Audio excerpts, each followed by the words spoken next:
Un gran gusto saber que están del otro lado. Les habla Ezequiel Trumper en una nueva edición de este programa que les traemos 2 veces por semana con mucha información. Vamos a hablar de lo que está pasando en Australia con la inflación, las tasas de interés, los recortes impositivos y el precio de los alquileres y demás, todo lo que a usted le interesa.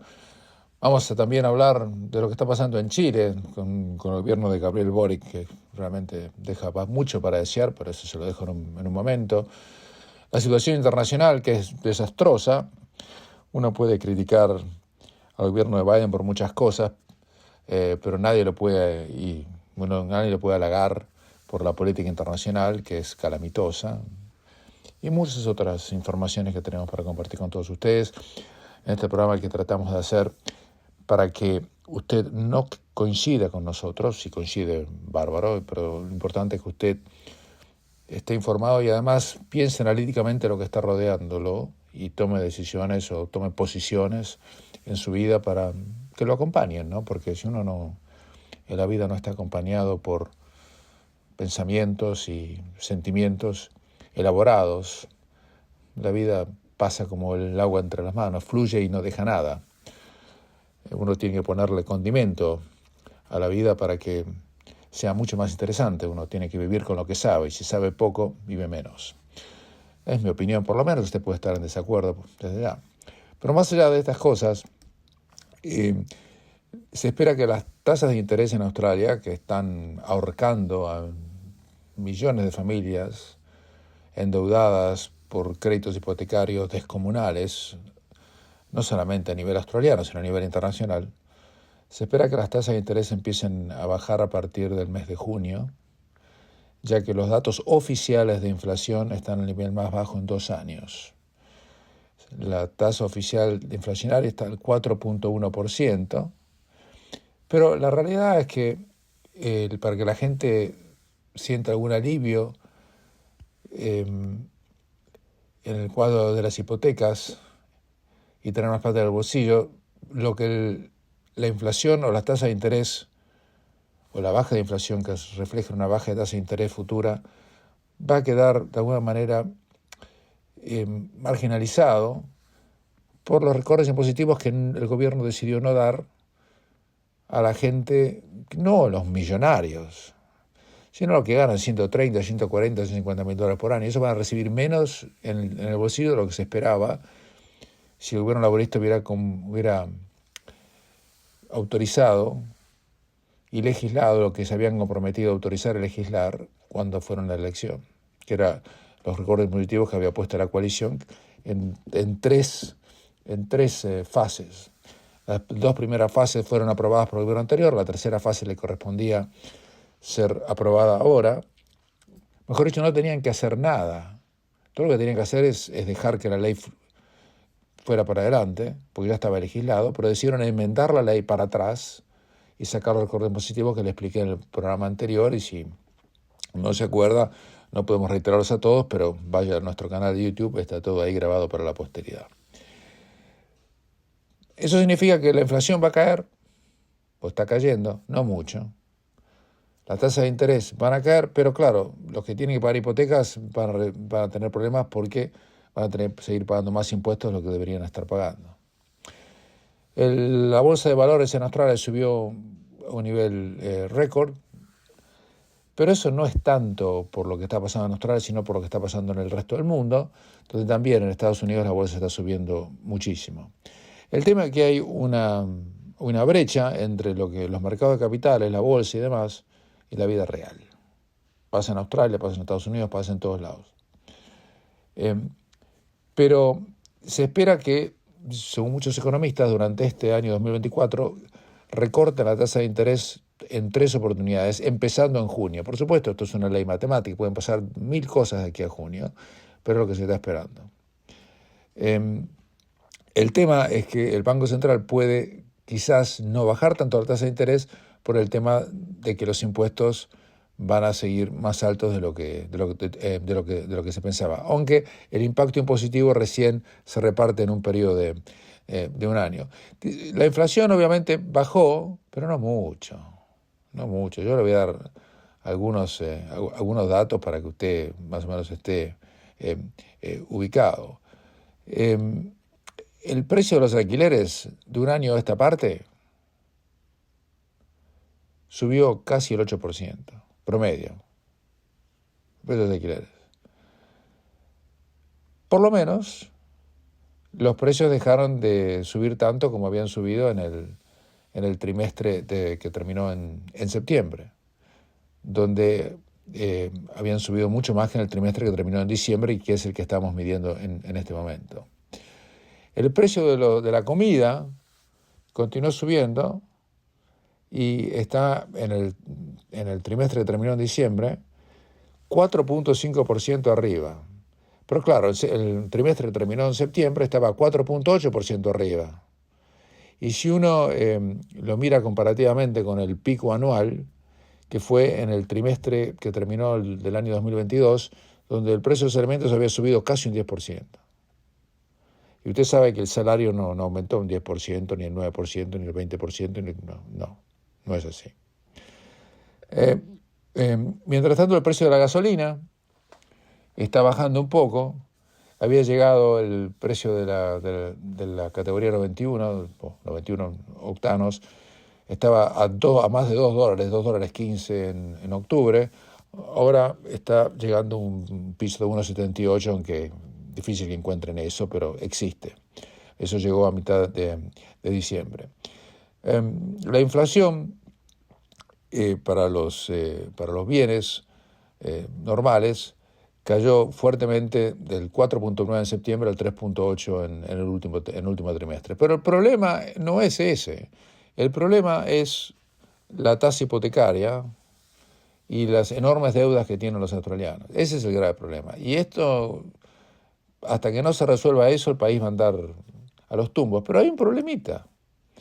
Existe un tema que la gente muchas veces se olvida. El Partido Laborista no tiene mayoría, el Partido Gobernante no tiene mayoría en el Senado. Y al no tener mayoría en el Senado, tiene que hacer un arreglo con el Partido Verde, al que yo denominé y reitero el culto antisemita de extrema izquierda, que no tiene nada que ver, no es un partido ambientalista, pero para nada. Está encabezado por un ex miembro del Partido Comunista, un tal Adam Band, impresentable fuera de las fronteras de Australia y algunas fronteras adentro también, en mi opinión por lo menos, que dice que no le va a aprobar al Partido Laborista, en serio se lo digo, esta reforma a la ley impositiva, que cambiaba los recortes impositivos que ya había aprobado el gobierno liberal cuando estaba en el poder, y dice que no lo va a hacer a menos que cobren más dinero o cobren más impuestos por el capital gains, o sea, que se elimine el descuento que existe en el capital gains tax, que reitero, para quienes no saben esto es muy importante, esto es lo que mueve la economía en Australia. No solamente que usted se beneficia cuando uno compra una casa para inversión con el negative gearing, para poder descontar de impuestos lo que pierde con la casa de inversión, dicho en criollo muy fino, sino que también cuando usted vende una casa, póngale que compra una casa por $1 millón y la vende por 2 millones. Tiene $1 millón de ganancia. Tendría que pagar $1 millón, por el millón que tiene de ganancia, tendría que pagar un porcentaje de impuestos al capital gains o impuestos al beneficio que consiguió por la diferencia de precio, que tiene que ser una alícuota igual a la que usted teóricamente paga por sus impuestos a las ganancias. Pero no es así. En su momento, hace muchísimas décadas, se dijeron que si usted tiene una casa para alquilar y la tiene por más de un año, o cualquier otro bien que tiene para especular por más de un año, usted paga el 50% menos de impuestos de lo que debería pagar, correspondiendo a su tasa impositiva, si las vende después de un año de haberlas tenido, que casi todo el mundo la tiene más de un año. Entonces, ahí tienen otro beneficio y por eso para la gente es imposible, ni hablar para los pibes jóvenes y no tan jóvenes, es imposible comprar una vivienda. Y Adam Band está diciendo, bueno, que él quiere que si él va a aprobar estos recortes impositivos, entonces hay que cambiar el tema del negative gearing y además eliminar el descuento para el capital gains. Muy bien. El tema es que si el laborismo le dice, no, mira, eso significa que no va a haber ningún tipo de reforma impositiva y se va a imponer la fórmula del gobierno liberal que la legisló en su momento. O sea que La posición del Partido Verde o el culto antisemita, como yo lo llamo, entre otras cosas, y estoy fino, suave, relajado para decirle eso, va a hacer que se favorezca el Partido Liberal. Entonces eso no va a pasar, está en una posición muy, pero muy difícil el Partido Verde para bloquear esto en el Senado. Por lo tanto, yo creo que esto es simplemente propaganda política barata, como se especializan estos muchachos que nunca van a gobernar en la vida, pero les gusta hablar, para, de alguna manera, quedar bien con su tribuna y después va a tener que dar marcha atrás. Lo que ellos también dicen es que tienen que tomar en cuenta es que quieren subir el mínimo no imponible. O sea, el mínimo no imponible en Australia, o sea, los primeros $18.200 que usted gana, usted no paga impuestos. Y quieren que el mínimo no imponible sea elevado. Pero no dicen hasta cuándo. No sé si quieren elevarlo a $300.000 o a 21.200. No tengo la menor idea, pues no lo dicen. Y también quieren poner que todos los servicios dentales estén incluidos dentro del servicio de Medicare. O sea, como la plata llueve y crecen los árboles, quieren poner el servicio dental dentro de Medicare. Claro, el problema es que usted me dirá, a lo mejor tienen razón. Y claro, tienen razón, porque qué lindo sería poner la tarjeta de Medicare y que a uno le hagan un chequeo bucal o le arreglen una carie o pase una mañana espléndida que hacía un tratamiento de conducto. Pero el costo es terrible, es tremendamente alto y yo no sé de dónde piensan sacar el dinero. Pero así estamos, en un gobierno que en realidad, si uno se lo pone a pensar bien, un gobierno que está haciendo una política para dividir al pueblo australiano. Ya empezaron el año pasado con el tema de The Voice, el referéndum infame que perdieron por una paliza terrible, 61% a 39%, y ahora están haciendo otro tipo de política también para dividir. Aquella les salió horrible, ya lo sabemos, pero ahora están dividiendo el país una vez más por esta política impositiva, en mi opinión. Ellos lo que están queriendo hacer es, al cortar los descuentos impositivos para la gente que gana un poquito bien, 160, 180, 190 mil dólares para arriba, que no es un salariazo. Un oyente me escribió, que dentro de un rato les voy a leer los comentarios de los oyentes, que lo que yo les conté al aire de los salarios en Australia es, según palabras textuales de él, una payasada de mi parte. Pero yo no estaba hablando de lo que gana este señor, a quien no conozco, y lo respeto, le invito a que siga comentando, como siempre, pero estoy hablando internacionalmente de dónde está parada Australia. Australia es un país que tiene que competir con otros para atraer capital y para atraer talento y para retener talento. Y con esta tasa impositiva le puedo asegurar que no va a atraer capital, no va a retener talento y va a hacer que solamente vengan gente de países pobres donde no pueden ganar plata ni de casualidad. Pero de países ricos no va a venir nadie acá. Nadie. Así que el país está dividido. Yo creo que la coalición aquí tiene una buena oportunidad para mostrar sus credenciales. Peter Dutton no es la persona más carismática y popular que alguna vez ha visto la política internacional australiana, pero uno cree que esta es una oportunidad para que él, de alguna manera, plante bandera y diga, bueno, hasta aquí llegamos. Este es un gobierno que no está legislando para el progreso de Australia, está legislando para hacer populismo barato y repartir de lo que cada vez hay menos. Hacemos una pequeña pausa y continuamos. Les agradecemos a todos por la cantidad enorme de comentarios. Vamos a leer algunos de los mismos que hemos recibido desde que recomenzamos el año laboral radial en este 2024. Recién estamos en febrero, 1 de febrero. Pero estos son algunos de los comentarios. Alguien me dice, muy buena reflexión sobre Israel y la ambivalencia moral. Sí, es lo que tratamos de hacer. Esto es una tarea casi, le diría, docente, porque es tanta la parafernalia mediática de medios que están utilizando el conflicto para atacar o desplegar su conocido, y hasta ahora quizás en algunos casos desconocido antisemitismo, que ellos usan la excusa de lo que está ocurriendo en la guerra en Gaza, donde Israel tiene que defenderse de los ataques que recibió, en forma brutal, como hacen en todas las guerras, para hacer antisemitismo puro, sin haber dicho jamás una sola palabra en la vida de todas las atrocidades que se cometieron en muchísimas otras guerras y lo que está ocurriendo ahora. Lo que está ocurriendo, por ejemplo, en Ucrania en este momento, después de la agresión rusa, es descomunal, pero han muerto más de 10 veces la cantidad de gente que ha muerto en Gaza, mucho o más, y nadie dice nada al respecto. Nadie dice nada. Es más, en Estados Unidos ha pasado algo increíble, y ahora vuelvo a los comentarios. El gobierno de Biden ha dicho que está condicionando el tratamiento de la invasión, entre comillas, que tienen en la frontera sur, por Texas y demás, donde están entrando ilegalmente a los Estados Unidos todos los meses. ¿Sabe cuánto? No sé si usted está al tanto, todo eso yo lo voy a contar. En diciembre solamente entraron más de 300.000 personas ilegales.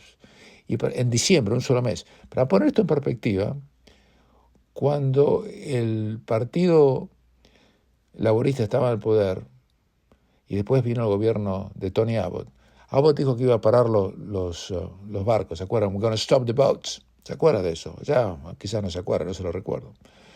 Bueno, ¿y sabe cuánta gente entraba a Australia en forma ilegal a través de los botecitos que venían con los contrabandistas de personas de Indonesia y demás?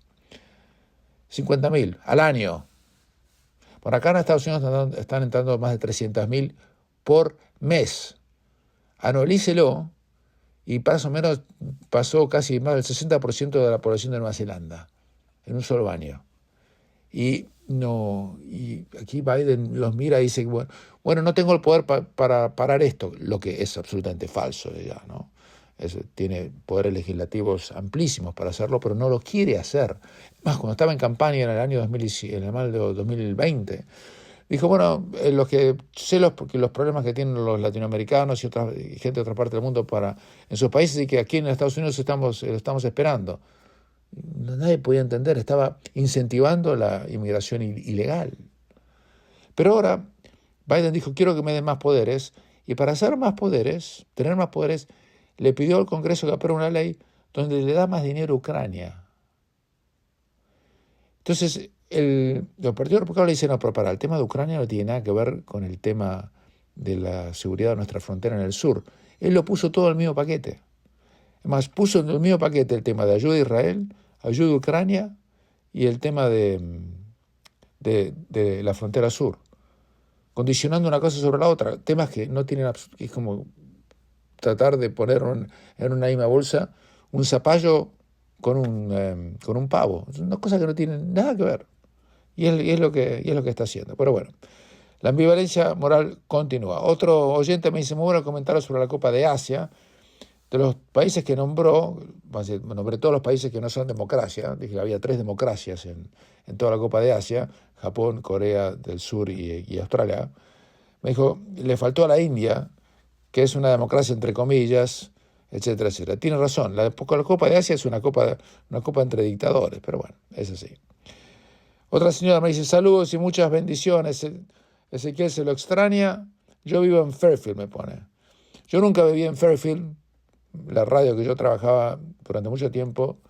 Trabajaba es una manera de decir, pues yo nunca trabajaba y salía mi programa al aire ahí porque nunca me pagaban nada. Yo nunca les pedí que me pagaran y nunca me ofrecieron tampoco. Pero la radio estaba allí, yo a veces iba en Fairfield. ¿Qué habrá sido de Fairfield ahora, no? Porque me dijeron que antes era un barrio latino y ahora prácticamente parece un suburbio de Beirut. Pero bueno. Otra persona me dice, Ezequiel, si yo quiero prestar un poco de dinero a mi hijo, ¿es suficiente hacer un recibo? No, señora, no es suficiente hacer un recibo. Además, el recibo, ¿sabe lo que va a hacer con el recibo? Si el hijo le hace un reclamo patrimonial por parte de un acreedor o por parte de de la arpía con quien se casó y lo dejó por otro, o él la dejó a ella, ¿sabe qué va a hacer con el recibo? Hace falta que se lo diga qué va a hacer con el recibo. No sirve para un cuerno el recibo.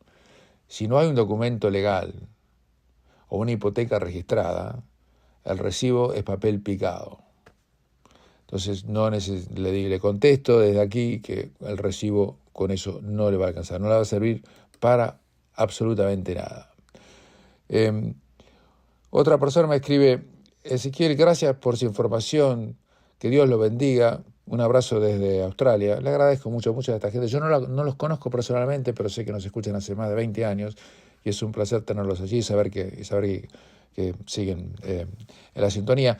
Nosotros no estamos en este momento en Australia, pero es como si estuviéramos. Yo cuando hacía el programa sentado en Australia no hay ninguna diferencia con hacerlo desde aquí, le puedo asegurar. Es exactamente lo mismo. Y también cosas legales y todo lo demás. Uno me dice, creo que no tenemos gente inteligente en el gobierno, y bueno, tampoco lo tuvimos en el pasado. Bueno, es verdad lo que dice. Otro señor me dice, vivo en Sydney y estoy viendo que este lindo país, Australia, está yendo por el mismo camino que Sudamérica, lo mismo que América del Norte, tengo familia por ahí, por allí me cuentan lo mismo. Y sí, algo tiene bastante razón. Otro señor, a quien estimo mucho, pues lo conozco, me dice, muy bueno el programa, lamento no haber escuchado sobre los autos eléctricos o el Tesla antes porque me compré uno hace muy poquito, me dice. Respecto a los sueldos en Australia, sí son más que en Estados Unidos, pero creo que la diferencia es el tipo de cambio. No es el tipo de cambio la diferencia, no pasa por ahí. Pero igual, si se compró un auto eléctrico, que lo disfrute, son muy lindos autos para manejar. Reitero, yo hablé criticándolos, pero con autoridad, pues yo tengo uno. Entonces, no me parece que uno tenga que tirarlo a la basura, ni mucho menos, pero tiene muchos problemas. El seguro es muy caro, si se rompe algo es muy difícil arreglarlo, y fundamentalmente la desvalorización o la depreciación que sufren es mucho más importante que los autos normales, y cada vez la gente quiere menos autos eléctricos. Te fijas en cómo en tan poco tiempo todo ha cambiado, ¿no? En cuanto a comparar los salarios, bueno, es otra cosa. También me dice que él prefiere vivir en Australia que en la Argentina. Es verdad, sin lugar a duda, que Australia sigue siendo un país muy, muy superior a la Argentina desde todo punto de vista, pero mi programa no es para comparar a Australia con la Argentina. Australia no puede ser comparada con la Argentina. Australia tiene que estar comparada con Gran Bretaña, con Francia, con Nueva Zelanda, o con Estados Unidos, o con Canadá, pero no con un país quebrado como es la Argentina, porque si no, claro, es imposible hacer una comparación que valga la pena. Después otro señor, como le decía antes, me dice, salario vulgar y silvestre, $180.000, dame ese salario vulgar y silvestre, qué payasada me pone. Bueno, podría haberme escrito con un poco más cariño, señor, pero yo le dije que el programa hace un análisis global, no de su situación personal. Y $180.000 australianos son $119.000 estadounidenses al cambio de hoy. Y ese salario anual es muy inferior al que gana un chico, como le decía el otro día, de 25 años en Estados Unidos, después de haberse recibido de contador o abogado. Entonces, de eso estamos hablando. Y eso hace que la gente más capacitada y que genera más recursos no quiera quedarse en Australia, porque encima de la diferencia salarial está la presión impositiva, que en Australia es altísima y ahora va a seguir siendo más todavía, ¿no? Igual el señor me contestó y me dice, preguntale a tu audiencia cuánta gente tiene un salario de 180.000 al año mayor. Yo no quiero vivir en un país tan desigual como Estados Unidos, que cada vez se parece más a Sudamérica. Bueno, no es tan así, mi estimado. Estados Unidos tiene miles de imperfecciones, pero estamos comparando manzanas con manzanas, no manzanas con bananas. Ese es el problema. Pero bueno, el tema es que la gente reflexione, piense y después diga lo que tenga para decir. Pero volviendo al tema que les contaba el otro día sobre darle plata a los hijos, tenga muchísimo cuidado. Otro tema relacionado con eso es que muchas veces uno no es que le da plata a los hijos, sino algo mucho peor. Le sale de garante o de garantía cuando los chicos sacan una hipoteca. Por favor, eso no lo hagan nunca.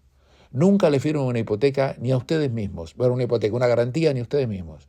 No hay nada más perjudicial para uno mismo firmar una garantía por otro. Porque si el nene mañana no puede pagar la hipoteca y usted es el garante de esa hipoteca, le van a rematar su casa. O sea, no es que va a perder la plata que le pudo haber dado al hijo, se va a quedar sin techo. Entonces nunca le dé una garantía a nadie.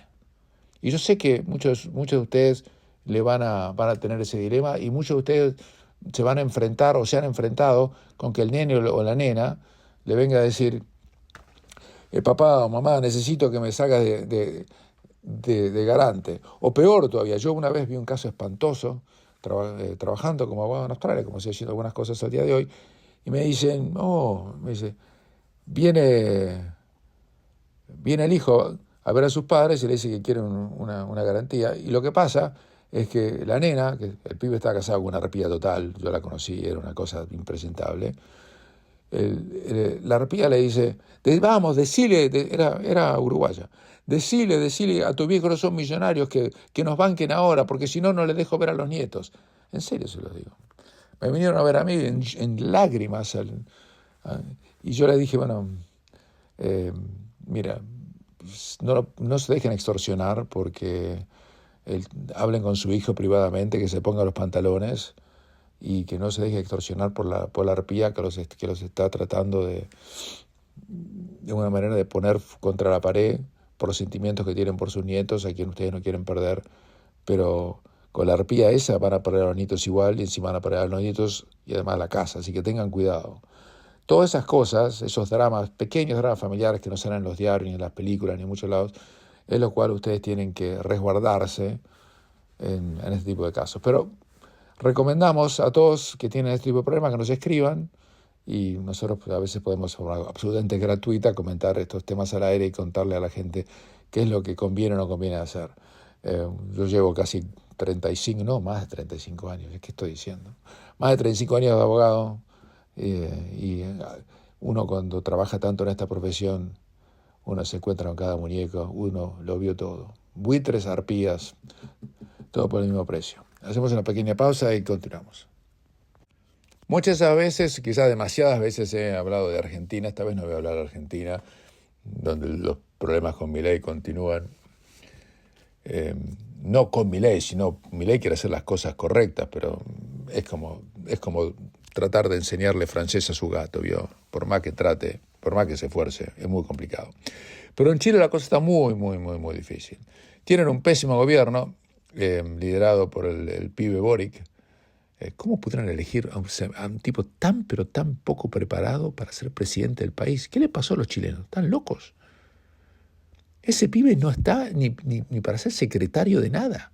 Lo hicieron de presidente. Realmente, muchachos, no todos, pues no lo votaron todos, pero ¿qué estaban pensando? El Instituto Nacional de Estadística chileno publicó que el desempleo, o la tasa de desempleo en Chile, subió al 8,5% en el trimestre que terminó en diciembre. Según el estudio, el incremento de la tasa de desocupación, que presentó un aumento de más de medio punto desde el 2022 a la fecha, se debe principalmente al alza de la fuerza de trabajo que registró una variación mayor a las personas ocupadas. Eso es verso, eso es un cuento. El problema es que con la política que tiene Boric, nadie va a invertir en Chile, o cada vez menos gente, entiéndanlo. Así las cosas, en Chile hay casi 900.000 personas que se encuentran sin trabajo. Y de ellas, el grupo que más creció fue el de las personas que buscan trabajo por vez primera, quienes representan un porcentaje que alcanza al 13%, así como las personas que fueron despedidas, que creció un 3%. En cuanto al rubro que más aportaron al aumento de las personas ocupadas, fueron en salud, comercio y administración pública. Lo de la administración pública es para reírse. El 8% de los trabajos fueron creados en la administración pública. Eso significa que no crean nada, que simplemente son parásitos del Estado. Porque el que tiene un trabajo en la administración pública no genera nada, simplemente está sacando al Estado con su sueldo lo que el sector privado paga de impuestos. Eso será antipático decirlo, pero la matemática es innegociable, es así. En las mujeres la desocupación está en casi el 9% y los hombres está en el 8,2%. En la región metropolitana de Santiago es peor, está casi el 10%. Y Boric, cuando le preguntaron, por uno de los problemas más graves que tiene Chile hoy por hoy es la delincuencia, dijo que los delitos y crímenes violentos han ido en aumento, chocolate por la noticia, en Chile, y aseguró que desplegará toda la fuerza del Estado para combatir la delincuencia que asola al país, sobre todo tras la llegada de bandas internacionales como el Tren de Aragua y sus diversos tentáculos, dijo él. Boric se estaba refiriendo al doble homicidio de agricultores perpetrado en Mayoa, que está a unos 120 kilómetros al sur de Santiago, hace pocos días por un grupo de venezolanos indocumentados. Ahora le va a echar la culpa de esto a los indocumentados venezolanos, realmente. Señalando que el despliegue de las policías ha sido eficaz, tenemos 4 detenidos por el caso. Inmediatamente desde que se supo que se desplegaron todas las alertas, ya hay 4 personas detenidas, que una vez probado por la justicia la probabilidad que tengan y de acreditarse estas van a tener que pagar y enfrentarse a la ley como corresponde. Consultado Boric acerca de cuáles serían las medidas de seguridad y si incluirían la presencia de militares en las calles, Boric dijo: no tengo ningún tipo de prejuicio o miedo atávico a ninguna solución en particular. A mí me importa que las soluciones que se ofrezcan tengan antecedentes, tengan respaldo para poder efectivamente solucionar el problema que se pretende atacar. Y eso es lo que estamos trabajando en conjunto con el Ministerio del Interior, las policías y también conversándolo con las Fuerzas Armadas. ¡Qué sanata de este muchacho! ¿Por qué no decir lo que vas a hacer, campeón?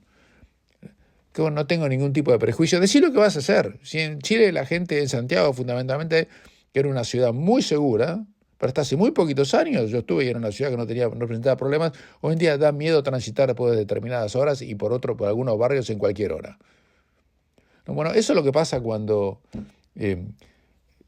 gobierna generalmente la izquierda en los países sudamericanos. La delincuencia sube brutalmente porque baja el nivel de represión. Los delincuentes saben que entran por una puerta y salen por la otra. Hay cada vez mayor dificultad económica y trabajo. Entonces todo es una espiral ascendente y terminan con palabras vacías. El problema no es ese, el problema es Boric y la política que lo llevó al poder y que está dejando a Chile casi en una situación irreconocible con apenas 10 años atrás. Hacemos una pequeña pausa y continuamos. Quería compartir con ustedes algunos conceptos vertidos por Pilar Rahola, una periodista y escritora catalana, que estuvo hace muy poquito en Miami, tuve oportunidad de verla, y dio un discurso, no es lo que voy a poner al aire, el discurso que dio aquí, sino habla ella del tema del antisemitismo, que es uno de los temas más importantes que existe en este momento en el mundo, porque nunca, desde la Segunda Guerra Mundial para acá, o en realidad desde antes de la Segunda Guerra Mundial para acá, en el mundo existió la barbarie que estamos presenciando. Pero más que hablar yo, que hablo demasiado, esta vez va a hablar ella. Escúchela. Periodista, escritora, no me voy a perder en palabras, voy a ser muy clara. 3 ideas para empezar. El antisemitismo es, en estos momentos, el problema de odio más importante del mundo. No hay ninguno que sea equiparable a su dimensión y a su riesgo. La segunda idea es: el antisemitismo no es cosa de judíos, es cosa de los no judíos. Los judíos lo sufren, pero nosotros, los no judíos, tenemos la responsabilidad de luchar en contra. Y el tercer elemento, como comentaba el ponente antes que yo, nadie es inmune a ello, pero nunca nadie, nunca antes, desde la Segunda Guerra Mundial, habíamos tenido una dimensión tan enorme. Vamos a poner datos claros, porque cuando hablamos de antisemitismo decimos que ha crecido, que es preocupante. ¿De qué hablamos? Es decir, primero, ¿qué es? Está definido claramente en la Declaración de Haia y, por tanto, me someto a él. Pero para recordarlo, antisemitismo es el odio a los judíos, antisemitismo es considerar que los judíos dominan el mundo, que dominan la prensa, que son sospechosos, que son culpables de los males o de las guerras, que han creado los conflictos, que Israel no tiene derecho a existir porque es un Estado judío, etcétera, etcétera, etcétera. Como decía un pensador y amigo mío, los judíos siempre son culpables, es la culpa universal. Para los ultranacionalistas eran los culpables del comunismo, para los comunistas eran los culpables del capitalismo. Cuando viven en la diáspora, si están perfectamente asimilados en su entorno, son argentinos, uruguayos, son franceses, muchos consideran que en realidad solo son judíos y que quizás son infiltrados. Y cuando viven su vida de judíos escondida, entonces es que son sospechosos. Si gastan mucho dinero es porque son ostentosos, si no lo gastan son avaros. Siempre es la culpa de una forma u otra, porque los ha convertido el antisemitismo en la culpa universal. No es casualidad que si los judíos son los culpables del mundo, Israel es el culpable de todos los culpables, el Estado judío. Hablaba de los datos. ¿Cuántos ciudadanos del mundo podrían entrar claramente en la definición de AIRA de lo que es ser antisemita, incluso no aceptándolo, incluso negándolo o incluso no siendo conscientes? La Liga Antidifamación Americana, que monitoriza este tema junto con servicios de inteligencia y junto con mucha información de estamentos policiales en Europa, en Latinoamérica y en América, la Liga Antidifamación habla de una contaminación antisemita de 1,9 billones de personas. Pero hagámoslo más concreto. Pongamos, por ejemplo, en América. ¿Cuántas personas en América, el continente, podrían estar profundamente contaminadas con el antisemitismo? Se habla alrededor de un 19%. Son millones y millones de personas. Y para concretarlo más, ya que estamos en la OEA, un país como Argentina, donde la comunidad judía es grande, es importante, el 24% de la población, 6,8 millones de personas, creen que los judíos son responsables, son culpables, tienen algún tipo de grado de desprecio, pueden llegar a insultar, pueden demonizar o pueden agredir. En Venezuela es el 30%. En Estados Unidos es el 9%, pero hablamos de 21 millones de personas. Chile 37%, Perú, ¿qué les cuento? Y si nos vamos a Europa, en Europa la situación empieza a ser enormemente grave. Solo en Francia, para que se hagan ustedes una idea, solo en Francia se consignó con denuncias policiales más de 1.100 agresiones antisemitas en un mes, 490 detenciones. En Inglaterra consignaron en el último mes 1.019 agresiones antisemitas, 537% de crecimiento más de lo que era habitual, por decirlo así. Hemos visto el caso vergonzoso de Polonia con un tipo de extrema derecha quemando con un extintor una Hanukkah. El FBI dijo que ha aumentado los delitos de odio en Estados Unidos hacia los judíos un 25%.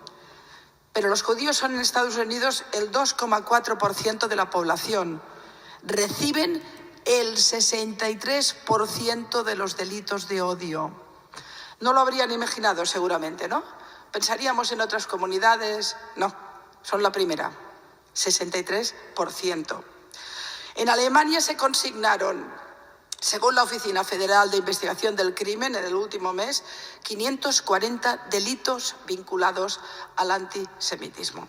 No les voy a molestar con más datos porque son... No hace falta que nos den más datos porque realmente los datos hablan por sí mismos. El 37% de la gente en Chile es antisemita, increíble. En Argentina el 19%. En Estados Unidos 21 millones de personas. ¿Saben cuántos judíos hay en el mundo? ¿Saben cuántos hay? Unos 15 millones, 16 millones. Se los digo. La gente no sabe. El otro día hicieron una encuesta, alguien dijo que había 300 millones. No sé dónde están. Pero muy pocos. Estamos viviendo una época espantosa, sin ninguna justificación. Por otro lado, Israel fue la parte agredida en este caso.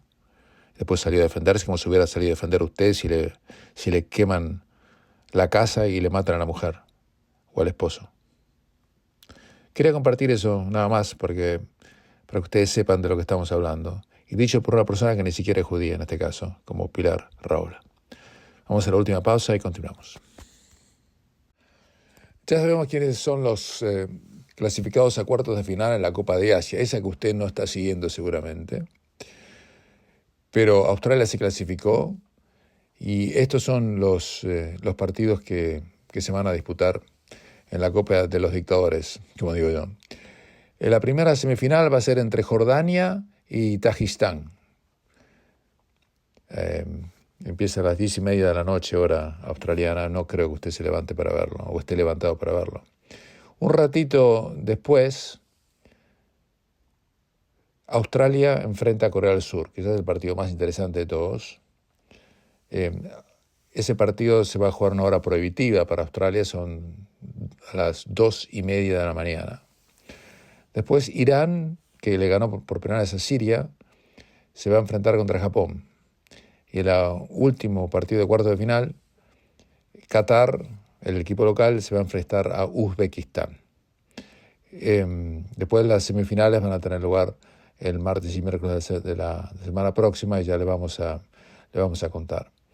Mientras usted, no sé si se percató, pero en este mercado de pases de invierno que acaba de cerrar, no hubo prácticamente movimientos de pases importantes alguno. ¿Sabe por qué? ¿Sabe por qué? Porque los clubes tienen enormes problemas, no económicos, plata tienen, pero están amarrados por la ley que se llama Fair Play financiero. Como están todos en déficit, no pueden justificar la compra de jugadores porque si no entran en infracción con la regla de que tienen que autofinanciarse y les ponen sanciones. Esa es la razón. Uno de los clubes que se puede haber beneficiado más con todo esto es Manchester United. Te voy a explicar por qué.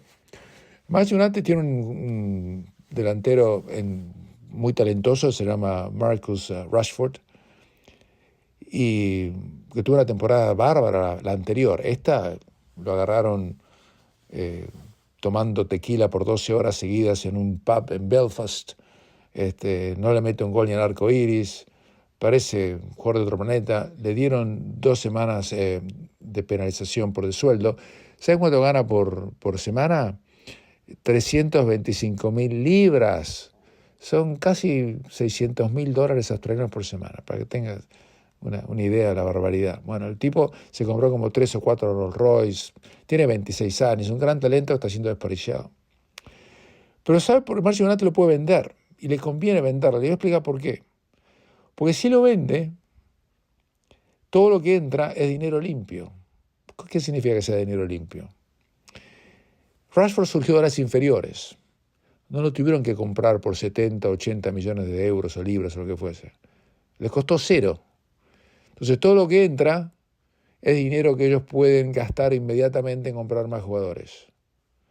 Lo mismo con el delantero injustamente penalizado Greenwood, que está en el Getafe, y alguno que otro más.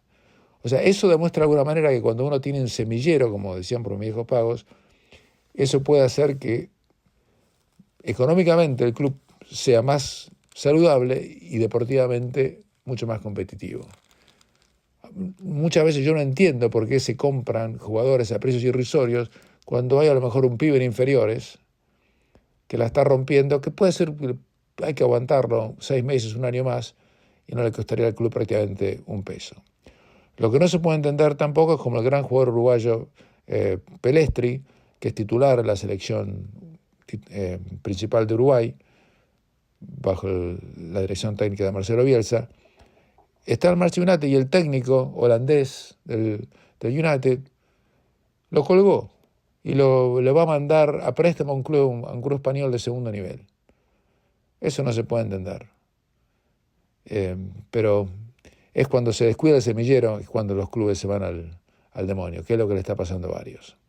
No tenemos tiempo para más, si no podría hablar 3 horas más, pero no, siempre me dicen que no hable más del tiempo que tenemos adjudicado, así que les hablo Ezequiel Trumper y la continuamos en unos poquitos días más. Que tengan un hermoso fin de semana y nos reencontramos el domingo o el lunes. Hasta entonces.